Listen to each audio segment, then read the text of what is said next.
I slow my car to a crawl as I approach my parents' Buckhead driveway, my fingers tightening around the steering wheel. 6 months have passed since I last allowed myself to endure this particular ritual of discomfort.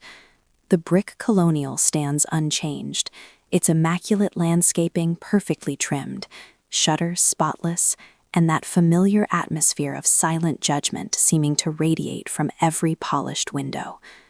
Drawing in a steady breath, I pull in behind my father's Mercedes and check my reflection in the rearview mirror. My makeup is flawless, every strand of hair perfectly in place. The armor is intact. Inside, the foyer carries the sharp scent of furniture polish mixed with my mother's expensive perfume. I follow the clatter of activity toward the dining room, where Eleanor Walker hovers anxiously over the arrangement of sterling silver serving spoons. "Celeste, you're here?" she says, glancing at me only briefly. There is no embrace, not even a warm greeting, just a simple acknowledgement that I've arrived. "Would you set out the water glasses? Your father is almost finished with the brisket." I nod quietly and make my way to the china cabinet, taking in the familiar setting. Family photographs crowd the walnut sideboard, most of them showcasing Preston in various moments of triumph. Preston at his Harvard graduation, Preston receiving some prestigious finance award, Preston shaking hands with the mayor. There is only a single photo of me, tucked discreetly in the corner, taken at my high school graduation. Dad emerges from the kitchen, carving knife in hand, pride evident in the flush of his face. "Sunday brisket's nearly ready," he announces to the room, without addressing me directly. He's wearing his Kiss the Cook apron, the one Preston gave him for Father's Day years ago. "Smells wonderful," I say, forcing the lie past my lips. Arthur Walker's brisket has always been painfully dry, a long-standing family tradition no one dares challenge. Mom circles the table repeatedly, adjusting napkins with meticulous care. "Preston should be here any minute. He texted that he's running a little late, something about a call with Tokyo." Of course, Preston is permitted to be late. The golden child's time is always considered valuable. As if summoned, the front door swings open and Preston's booming voice fills the house. "Hello, family."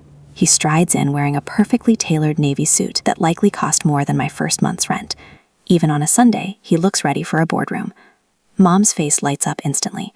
There he is. She rushes to hug him while Dad claps him proudly on the shoulder. "Sorry I'm late," Preston says, loosening his tie.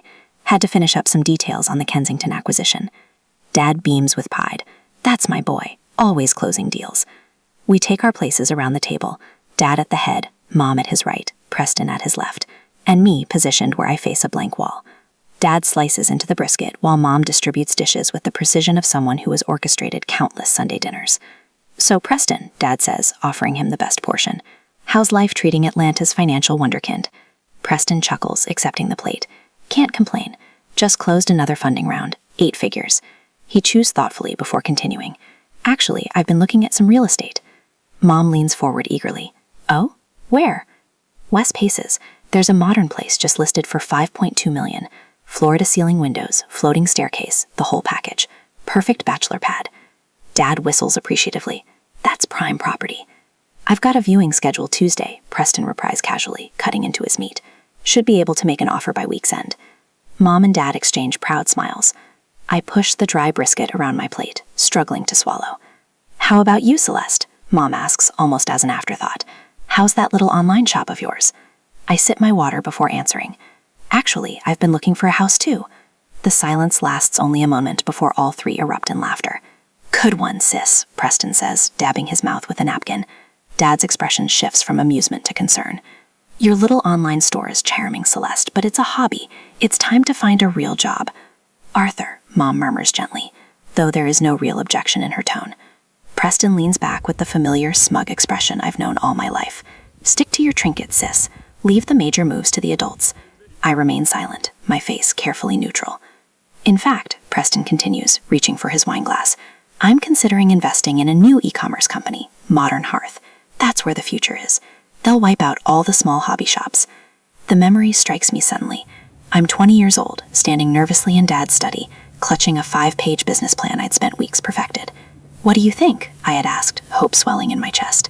Dad skimmed it briefly before patting my head. "Cute, sweetheart. Meanwhile, Preston just landed Goldman Sachs. That night, I made a silent promise never to share my dreams with them again. What followed were years of working alone in a freezing garage at 2 a.m, packing orders myself. I remember the devastation of losing my entire $50,000 life savings to a supplier who vanished overnight. I worked 3 jobs to recover, all while pretending my business was merely a harmless side project. Back in the present, Mom slides a store-bought pecan pie toward me. "Have some dessert, dear. You're looking thin." I smile, the practice shield firmly in place. The smile never reaches my eyes, but they never notice. If they only knew that Perennial House generated $35 million last year, that the trinkets Preston mocks appear in design magazines and celebrity homes, that my so-called hobby employs 47 people who treat me with genuine respect. I should go, I say, rising from my seat. Playing store. Meanwhile, we'll be discussing real business. Mom follows me to the door and presses a foil-wrapped container into my hands. Leftovers, since you probably don't cook much. I accept them with the same polite smile, offer the expected pleasantries, and escape to my car. My hands tremble slightly as I grip the steering wheel and pull away from their house. For the first time in years, something shifts inside me, a clarity I've long suppressed. "Enough," I whispered to the empty car. I reach for my phone and call Reese. "How was family dinner?" he asks, no introduction needed. "Preston wants to buy a house on West Paces, $5.2 million. There is a brief silence. "And?" "I want it." The words feel like liberation. "The house?" "Yes. And everything else they think I can't have." I can hear his smile through the line. "It's about time." "It's time they learned what trinkets can build," I reply, ending the call as the open road stretches before me. The Perennial House headquarters hardly resembles a hobby. It looks like success. On Monday morning, Reese Thornton stands before the floor-to-ceiling windows of Celeste's downtown Atlanta office, surveying the empire she has created. Sleek white furnishings contrast with vibrant accent pieces from their newest collection. Elegant home goods, candles, vases, and decorative pillows are artfully displayed on floating shelves, each item quietly disproving anyone who ever dismissed them as trinkets. He turns toward his desk, where quarterly reports reveal the true story. Steady growth, profit margins that would leave Preston speechless, and projections soaring ever higher. 8 figures. Not a hobby, an empire. The wall behind Reese displays what Celeste never showed her family. Framed magazine covers featuring Perennial House products, industry awards, and press recognition. Home Entrepreneur of the Year, 30 Under 30, Retail Disruptors, the future of home goods. The elevator doors open and Celeste steps out, still wearing the outfit from dinner. The neutral expression she wore at her parents' table has hardened into something sharper. "How bad was it?" Reese asks. "Preston's buying house on West Paces, $5.2 million, she replies, dropping her purse onto a chair. "They laughed when I said I was house hunting too." "Of course they did," Reese says. He has never met the Walkers, but has heard enough stories to despise them. A staff member approaches with fabric samples, hesitating when she sees Celeste's expression. "Sorry to interrupt, but the Milan samples arrived. I thought you'd want to see them." Celeste's demeanor softens instantly. "Thank you, Amber." She studies the fabrics, running her fingers over the textures. "Perfect for spring. Schedule a meeting with production tomorrow." Amber nods and leaves. The interaction reflects respect rather than condescension, trust rather than doubt. 5 years, Reese says, returning to their discussion. 5 years building this, and they still think you're playing store. Celeste moves toward the windows, gazing at the Atlanta skyline. "You know what hurts most? Preston mentioned investing in Modern Hearth, our biggest competitor." Reese grimaces. "That's..." "Exactly. He's trying to destroy my business without realizing it's mine." Reese remembers meeting Celeste years earlier. He had been a disillusioned consultant. She had been a determined entrepreneur with a vision. When she offered him the CLO role, everyone told him he was foolish to leave his lucrative salary. Everyone except Celeste. "The house on West Paces," Reese says thoughtfully. "You want it." "I can afford it," she replies calmly, easily. He studies her. What happens when they find out? When Preston learns his little sister outbid him? Celeste walks to the company vision board, tracing the projected growth charts and expansion plans. "I've spent years protecting their feelings. I'm finished with that." Reese notices the transformation. This is not the wounded daughter from dinner, but the CEO who built an 8-figure company from nothing, the woman who lost everything once and rebuilt without complaint. "This isn't revenge," she continues. "It's about acknowledging my own value. By hiding my success, I allowed their dismissal." "You don't owe them anything," Reese says. "No, but I owe myself this. If Preston wants that house as a symbol of success, he'll have to find another one. This one is mine." Reese nods, opening his laptop. "Let me check the listing." Hours later, they remain in the conference room, coffee cups scattered across the table. Reese scrolls through property details, sleeves rolled up. Good news, it hasn't gone under contract. The listing agent is Mary Holbrook. We donated to her charity auction last year. I can arrange a viewing tomorrow. Celeste studies the renderings, clean, modern lines, walls of glass, the floating staircase Preston admired. The $5.2 million modern on West Paces, she says deliberately. The one Preston wants. Buy it, all cash. Reese smiles, energized. It's time, Celeste. Let's show them what trinkets can build. They spend the next hour refining their plan. The purchase will go through an LLC to conceal her identity. The closing will be expedited. Documents will be submitted before Preston can act. For a moment, doubt flickers across Celeste's face. This will change everything with my family. Maybe that's long overdue, Reese replies gently. She nods, determination replacing hesitation, and signs the preliminary offer letter, finally putting her true worth on record. Submit it tomorrow morning, she instructs. Reese watches her leave, pride mingling with concern. The Walkers have no idea what awaits them, and perhaps neither does Celeste. A week later, the realtor's heels click across marble floors as she guides us through the vacant mansion, her voice echoing through rooms that will soon belong to me. Reese walks beside me, whispering commentary that makes me smile despite the gravity of the moment. The all-cash offer was brilliant, he says, admiring the floating staircase that appears to hover effortlessly. They accepted within hours. Your brother never had a chance.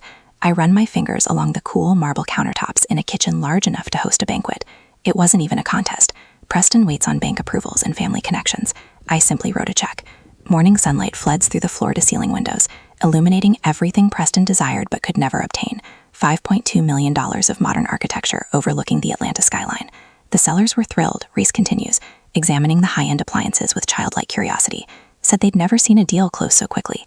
No contingencies, no inspection period. I moved toward the enormous windows. The city sprawled before me like something I could reach out and touch. Did they mention other offers? Just one, Reese grins. Some finance guy who needed to secure funding. Preston's face flashes in my mind. How he'll look when he discovers someone bought his dream house right from under him. The thought warms me more than it should. We ascend the floating staircase, each step feeling like a victory. The master bedroom spans the entire east wing, with windows on 3 sides and a bathroom bigger than my first apartment. This is where you'll sleep, Reese says, his voice softer now. Your kingdom. I stand in the center of the empty room, allowing myself to imagine for the first time my furniture here, my art on these walls, my life visible and undeniable. You know what would be poetic? Reese leans against the doorframe, eyes gleaming with mischief. A housewarming party. A party? I turn toward him, the idea taking root. Not just any party. The reveal party, he gestures expansively. Invite everyone who matters in Atlanta, including your family. Let them walk through these halls, admiring everything before they discover who actually owns it. I picture Eleanor touching the expensive fixtures, Arthur commenting on the craftsmanship, Preston calculating square footage and property values, all without knowing. The perfect ambush. That's deliciously evil, I say, a smile spreading across my face. I love it. The next 3 weeks pass in a blur of activity. Interior designers swarm through the house like efficient ants, transforming empty spaces into something uniquely mine. I oversee every decision, the exact shade of gray for the living room walls, the specific texture of rugs beneath bare feet, lighting fixtures that cast the perfect glow. These pieces from your spring collection should be featured prominently, I tell the lead designer, pointing to items from the perennial house that have graced magazine covers. I want them everywhere. She nods, making notes. They'll be conversation pieces for sure. Between design consultations, I make an obligatory appearance at my parents' house for coffee. Eleanor has been calling more frequently, worried about my absence from family gatherings. As I slip through the kitchen toward the powder room, I overhear Preston's agitated voice from Arthur's study. Some anonymous buyer with cash swooped in and took it. His frustration vibrates through the closed door. The West Pace's house, my house, gone before I could even get the bank paperwork started. You'll find something better, dear, Eleanor sues, her perpetual role as Preston's emotional bandage fully engaged. I've had my eye on that property for months, he continues, voice rising. It was perfect. Arthur's deeper tone interjects with typical fatherly authority. I'll call my banker friends. We'll get you priority on the next listing. Something will come up. I slip away unnoticed. Information gathered, satisfaction warming my chest. They have no idea what's coming. The invitations go out a week later, heavy cream cardstock in minimalist envelopes. New West Paces residence. Housewarming, with the date, time, and address, but no host name. Reese and I renew the guest list together, ensuring we've included every important connection in Atlanta's business community alongside my unsuspecting family. My phone rings the next day with Eleanor's number. Celeste, did you get one too? She asks immediately after I answer. An invitation to a housewarming on West Paces. Must be Preston's new colleague or something. I suppress a laugh. Yes, I received one. Looks interesting. Oh, you should come. It'll be good for you to network with Preston's crowd. Her voice carries that familiar tone, the one that suggests I need help connecting with the right people. I'll be there, I assure her, choosing words carefully. You should come too. We've already RSVP'd. Preston thinks it's someone from that tech company that just opened offices downtown. Good chance to make connections. When I hang up, Reese raises an eyebrow. They took the bait? Hook, line, and sinker. Preston thinks it's a networking opportunity. As the night of the party arrives, I stand in my new bedroom, examining my reflection. The black dress cost more than most people's monthly salary, but tonight calls for armor of the highest quality. My hair falls in soft waves, makeup perfect but understated. I look successful, powerful, untouchable. Outside, the house glows with strategic lighting that highlights its modern lines. Inside, caterers arrange exquisite food on elegant platters. Every surface gleams, every detail perfect. Reese arrives first, looking sharp in his tailored suit. He whistles low as he takes in the completed transformation. It's magnificent, he says, accepting a glass of champagne from a passing server. Better than you described. We stand together at the bottom of the floating staircase, sharing a moment of solidarity before the performance begins. He raises his glass in a private toast to the woman who built an empire while they weren't looking. I touch my glass to his, throat tight with emotion I rarely allow myself to feel. Tonight isn't about approval, it's about truth. The doorbell rings and the first guests arrive, business acquaintances and local influencers who exclaim over the house while trying to figure out who their host might be. I move among them anonymously, letting them assume I'm just another guest. An hour later, I spot them through the crowd. Arthur entering first, followed by Eleanor clutching her designer handbag, and Preston scanning the room with the calculated gaze of someone assessing property values and net worth simultaneously. Whose house do you think this is? Eleanor asks loud enough for me to overhear as she accepts a glass of champagne. Has to be tech money. Preston replies, running his hand along a marble countertop. Or old Atlanta wealth. Place must have cost a fortune. They wander through the ground floor, commenting on the furnishings, the architecture, the view. I follow at a distance, watching as Eleanor stops before a distinctive vase displayed prominently on a console table. This looks like one of those things from Celeste's website, she says, bending closer to examine it. Preston scoffs, barely glancing at it. Probably a knockoff, real quality here. The moment has arrived. I slip away, ascending the floating staircase unseen until I reach the top. From this vantage point, I can see my entire party spread below. Reese catches my eye from across the room and raises his glass slightly, our signal. He taps his glass with a spoon, the crystal chime chitting through conversation. Ladies and gentlemen, he calls out. I believe our host would like to say a few words. All eyes turn upward, finding me at the top of the staircase. The room falls silent as I stand above them, powerful in my elevation. I spot my family immediately. Arthur's confusion, Eleanor's surprise, Preston's narrowed eyes as he tries to understand why I'm speaking. Welcome, everyone, I begin, my voice steady and clear. My family in particular was always worried about my future. They thought my hobby couldn't possibly pay the bills. So I'm glad they're here to see what that hobby bought. Welcome to my house. Absolute silence follows. In the hush, I hear the distinct sound of Preston's phone clattering to the marble floor. Arthur's face drains of color, while Eleanor's mouth opened and closes without producing sound. Around them, other guests murmur in admiration, raising glasses in my direction. Across the room, Reese beams with undisguised pride. But it's the expressions on my family's faces that I'll remember forever, the moment they finally see me, standing in my truth, $5.2 million of undeniable success beneath my feet. For the first time in my life, I'm not waiting for their approval. I'm simply showing them who I've always been, and it feels like freedom. The stunned silence that followed my announcement lasted precisely 5 seconds, before a nervous laugh erupted from somewhere in the crowd. I remained at the top of the floating staircase, watching the party guests shift uncomfortably as they glanced between my family and me. My mother recovered first, her social training kicking in. Celeste, stop joking. Eleanor's voice carried a forced lightness that fooled no one. Whose house is this, really? I I descended 3 steps, maintaining the higher ground. Mine, mother, every square inch. Arthur pushed through the gathering crowd, his face flushed beneath his silver hair. He grabbed my elbow, pulling me aside while maintaining a strange smile for the benefit of onlookers. "What the hell do you think you're doing?" he hissed, voice low but sharp as a blade. "Is this some kind of sick joke?" I disengaged my arm from his grip with a subtle twist. "No joke, no games, just fact." Behind him, Preston stood frozen, his expression cycling through emotions like a slot machine. Shock, disbelief, and finally, calculation. The wheels were turning behind those eyes, reassessing everything he thought he knew about his little sister. Around us, the party continued its awkward momentum. Servers circulated with champagne. Conversations resumed in hushed tones. The chamber quartet I'd hired played on, their strings filling the uncomfortable silence. $5.2 million, I announced, just loud enough for nearby guests to hear. Paid in cash, from my hobby. A woman I recognized from a design magazine approached, champagne flute extended toward me. "Celeste, this place is spectacular." I had no idea the perennial house was doing so well. "We featured your autumn collection last issue."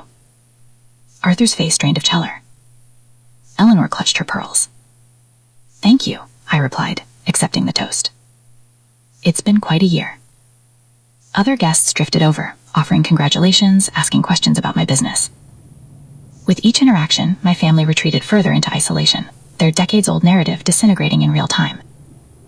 I excused myself from a conversation with a local gallery owner to refresh my drink.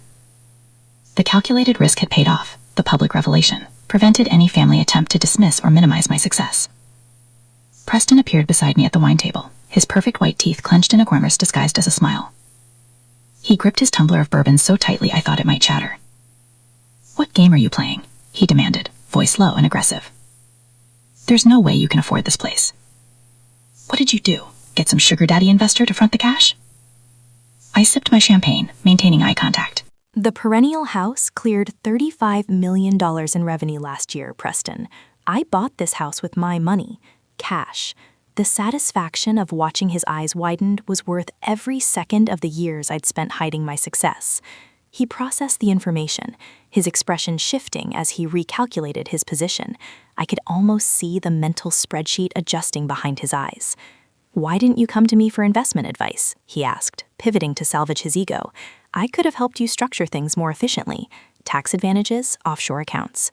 "You never asked about my business," I cut him off. Not once in all these years. Not a single question about what I was building. Why would I come to you now? The truth landed like a slap.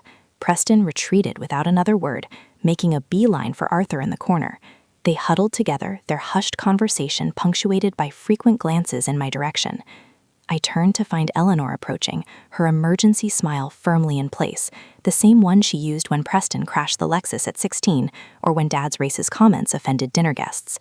"Celeste, darling," she air-kissed near my cheek. "What a lovely surprise. We always knew you were smart with money." The revisionist history had begun already. I sipped my champagne without responding. Arthur joined us, sliding an arm around Eleanor's waist. "Quite the surprising success," he said, emphasizing surprising, as if my achievement were some cosmic accident. "Tell us about your revenue model. How did you scale so quickly without institutional investors?" 8 years too late, they wanted answers. 8 years too late, they were interested in my business. "It's a long story," I replied, offering nothing. "We should have a family business dinner soon," Eleanor suggested, her voice honeyed with newfound respect, "to discuss opportunities. Your father has excellent contacts who might be interested in what you're doing." "Perhaps," I said, non-committal. The power shift was palpable. For the first time in my life, they were chasing me. Across the room, Reese caught my eye, raising an eyebrow in silent question. I gave a slight nod to indicate all was proceeding as planned. He moved through the crowd with practiced ease, stepping in when needed to redirect conversations or extract me from awkward encounters. As the evening progressed, I overheard a fragment of conversation between Arthur and Preston near the bar. "Temporary cash flow issues," Arthur muttered. "But if we can secure that bridge financing," Preston cut him off with a sharp headshake. "The Kensington investment went sideways. I told you it was high risk." I paused by a nearby column, pretending to examine a painting while straining to hear more. "How bad?" Arthur asked, voice tight. "Bad enough," Preston replied. "We need to talk privately, not here." I moved away before they noticed me, processing this new information. The golden boy wasn't so golden after all. For years, I'd assumed Preston's swagger was backed by genuine success. Now, I wasn't so sure. Rather than confront them immediately, I decided to observe. This unexpected vulnerability changed the equation. The knowledge itself was power. Power I hadn't anticipated having tonight. Later, as guests mingled around the custom marble island in the kitchen, I overheard two financial analysts discussing Preston's firm. Heard they lost the Westridge account last month, major blow.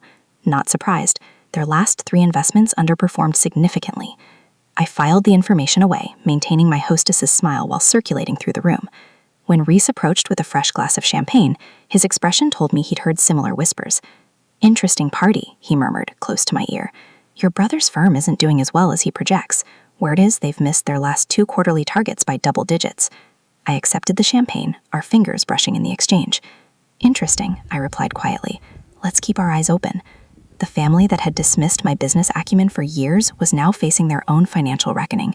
I hadn't planned for this additional leverage, but as any good entrepreneur knows, sometimes the most valuable opportunities are the ones you didn't expect to find. 3 months of calculated business maneuvers had transformed the perennial house from a thriving company into a market predator. I sat at my executive desk reviewing the final acquisition reports with Reese. Outside my office windows, Atlanta's skyline gleamed in the afternoon sun, a testament to ambitions realized. "Supply chain acquisition complete," Reese said, sliding another folder across my desk. "That makes 7 of Modern Hearth's key suppliers now under our umbrella." I nodded, taking in the numbers. Modern Hearth had been struggling with delivery times and quality control for weeks. Each strategic supplier acquisition had tightened the nose around their operations without leaving any fingerprints leading back to us. "The market analysts released their quarterly report this morning," I said, passing him my tablet. "They're calling the perennial house the unexpected powerhouse disrupting home goods e-commerce." Reese scrolled through the report, a smile playing at the corners of his mouth. "And look at this paragraph about Modern Hearth's increasingly erratic business pivots. They're scrambling." On my desk, a notification pinged. The warehouse deal was ready for final approval. Preston had no idea we'd been negotiating behind the scenes to purchase the very building Modern Hearth operated from. One signature, and we'd control their physical distribution center, too. "Ready for the boardroom?" Reese asked, gathering his materials. I stood, smoothing my charcoal suit. "Let's finish this." In the sleek conference room overlooking the city, our executive team and lawyers waited. The mood was professional, but charged with anticipation. This wasn't just business. It was the final move in a chess game only Reese and I fully understood. "The bankruptcy purchase agreement is ready for your signature, Miss Walker," our lead counsel said, sliding the document toward me. "Once filed, you'll own all remaining Modern Hearth assets at approximately 12 cents on the dollar." I signed without hesitation, my signature flowing across the page with the confidence of someone who had been planning this moment for months. "Congratulations," the lawyer said. "You now own your largest competitor." The meeting concluded with handshakes and nods. No celebration, no champagne. This wasn't about pageantry, it was about power. Back in my office, Reese handed me the industry publication that had just hit the newsstands. The headline blazed across the cover: "Modern Hearth Files Chapter 11, E-commerce Darling's Spectacular Failure." "They're questioning the investment firm's judgment," Reese noted, pointing to a section halfway down the page. Preston's name appears 3 times, not in a flattering context. I skimmed the article, taking in phrases like catastrophic mismanagement and investor confidence shattered. Preston Walker was being raked over the coals by the very financial press that had once celebrated him. "Your brother's firm is taking a major hit on this," Reese said, watching my face for a reaction. I set down the magazine, my expression neutral. "He bet against me with other people's money. He lost." The words hung in the air between us, neither celebratory nor regretful. Just facts. My phone buzzed again, the 7th call for Eleanor today. I silenced it without looking. Over the past week, my mother's attempts to reach me had escalated from occasional to frantic. Text messages popped up on my screen throughout the day, each more desperate than the last. I played the latest voicemail on speaker. "Celeste, please, we need to talk. It's serious." Reese raised an eyebrow. "They're finally figuring out what happened. Seems that way." I pocketed my phone. "What do you think? Should I even bother?" He considered the question, leaning against my desk. "You owe them nothing, but hear them out if you want closure." I walked to the window, looking out at the city I'd conquered despite their dismissal. The family that had never believed in me was now scrambling for my attention. The irony wasn't lost on me. Let them come to me, I decided, on my terms, in my house. I scheduled the meeting for Sunday at 5 p.m., exactly the time family dinner had always been served. Symbolic, perhaps, but I was past caring about subtlety. That Sunday, I positioned myself at the top of my floating staircase as the security system announced their arrival. Through the massive windows, I watched them approach.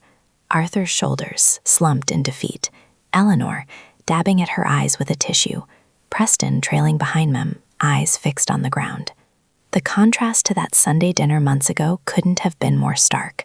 The power had completely reversed. I made no move to come down as they entered my foyer, standing silent and small beneath me. "Come in," I said, my voice carrying in the marble entryway.